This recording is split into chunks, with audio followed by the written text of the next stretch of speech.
Last episode on the hardcore world, we made this new little base here, and we started on our new island, which we're eventually going to transform into a medieval fantasy village. But to do that, we'll need a couple of automatic farms. And to start with, I want to work on a guardian farm for easy XP very close to our base. For this, we'll need a load of scaffolding. So I think I'm going to place a load of bamboo down here, and then hopefully we can get enough of it for the scaffolding. So let's get to gathering materials.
I should now have all the materials ready and gathered, so let's come down here and get on with the build. The main bulk of the farm should now be finished, so we've got this area for the killing chamber, and down there is where they will all spawn. However, we will have to go to the nether roof, so I thought might as well put my normal portal on the roof as well. To break a hole to the nether roof, first of all we'll have to actually get there, so let's come up as high as we can get and then use a bit of scaffolding to get up to the bedrock layers. Here we are, so let's see if we can find a nice Y127 bedrock, which is right here actually, so let's use this bedrock. So now we can just glitch above the bedrock, and this is the block that we have to break, which we can do with a simple contraption like this, where we just come under here, flick the lever, come over here, and then we use an auto clicker to break the bedrock. There we go. With the guardian farm now working and getting us loads of XP, the next farm is going to be a bee farm.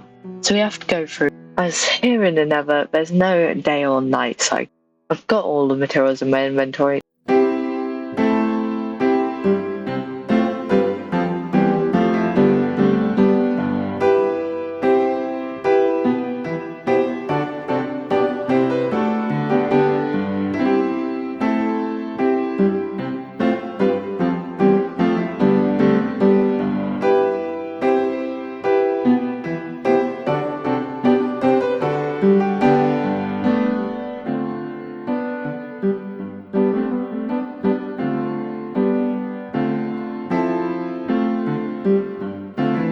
There we go, the honey farm is now finished and is producing us loads of honey bottles, so we just need to leave it to run for a bit.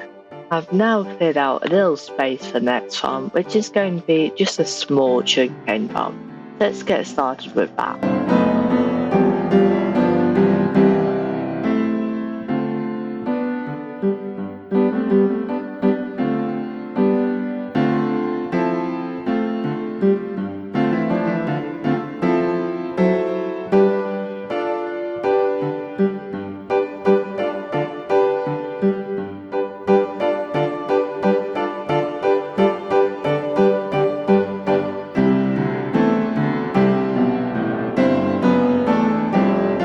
I think the farm should now be ready, other than the return station for the flying machines. Let's go and get that in quickly. There we go, that should work as a return station. So we should be able to test it by simply placing that redstone block down there, And we will have to move around some of the carts, but it seems to be working. So it goes there and then it comes back. We do of course have to move around some of the carts. With some of the carts moved around, hopefully it should work much better. And there we go, it's working perfectly now. The final thing we need to do to make it fully functional is add in some items to the hopper clock, so that it can automatically go back and forth. However, this area is looking pretty ugly at the moment with loads of exposed redstone, so what I think I'm going to do is I'm going to put a board around this and make it more like a field than a farm, so we don't have to do a big building over it. And then for this area I will do a small building. I think that's looking good. We've just got a tiny house here, and I decided to use a little bit of dark prismarine in the roof, as we made the guardian farm over there so we can easily get it. And also around the outside I just made like a bushy surrounding thing, and I made the shape a bit less rectangular. Now it looks pretty nice. And also you'll see I've added some little bits of bamboo in the spaces where sugarcane can't be planted to make it a little bit more efficient and add another crop that we're gathering, so now we don't have to make a bamboo farm. For the fourth farm I want to make a wood farm, as making these roofs out of this warped wood, while it looks nice, it's also quite expensive as the nether trees are annoying to cut down. So I think I want to make it a bit easier to gather all this wood. I think I want to build this tree farm over here, in this frozen ocean. First of all, because, well, just look how much space there is. Second of all, it's all completely spawn proof, as mobs can't spawn on this ice, which means we can be lazy and not light anything up. But I've now gathered all the materials, so let's get to building. However, it does seem that pillagers can spawn here for some reason. That's not good. Well, at least if we can get them out of the water, we can quickly burn them all up.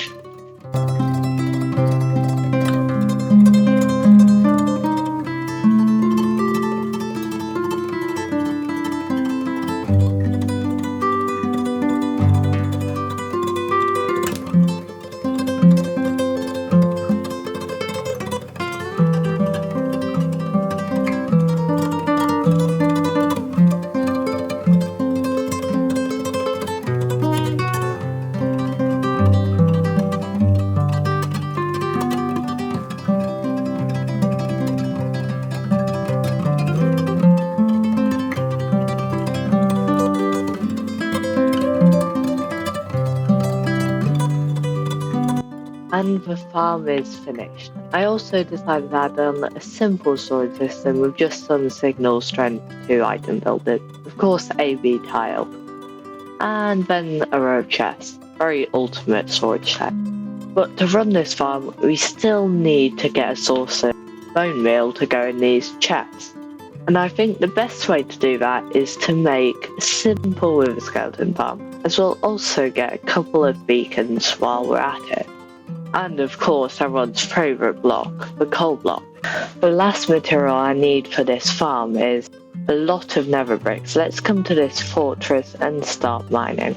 It's now time to get building, so I think what I want to do is build it in a corner like over here. First let's get rid of this skeleton and then we can get to work.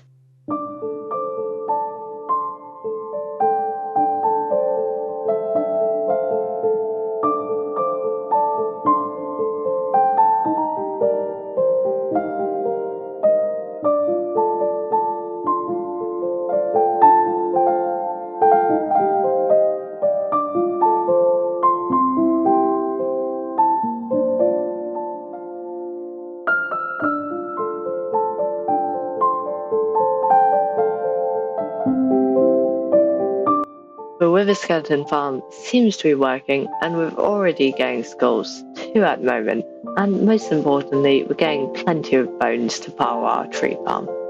After AFKing for a little bit we now have plenty of coal and loads of bone, and also plenty of wither skulls too, so we'll have to go and beat the wither at some point. The final thing to do is to load up all of the bone meal into our tree farm so we can actually run it. which involves taking all of these bones and turning it into bone meal. With all the bones used up, let's try this farm out. To start with, I think I'm going to farm a few spruce trees. We just need to turn the farm on. And now we can stand here and farm up some trees. With all of these new farms, it's going to be much easier to gather materials in the future, so remember to subscribe for more, and goodbye.